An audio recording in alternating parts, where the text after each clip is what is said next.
Here I have OPPO A58, and today I'm going to show you how to take screenshot on this device.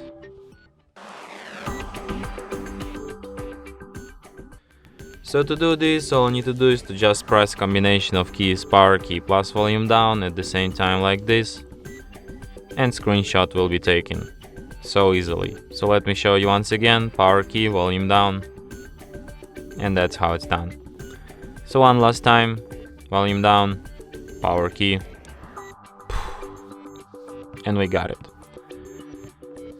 You can find your screenshots in gallery, in the screenshots album, and here they are. And from here you can send, favorite, edit or delete your screenshots and perform other actions from this list. And that's it. Thanks for watching. If you find this tutorial useful, don't forget to hit that like button and subscribe to our channel.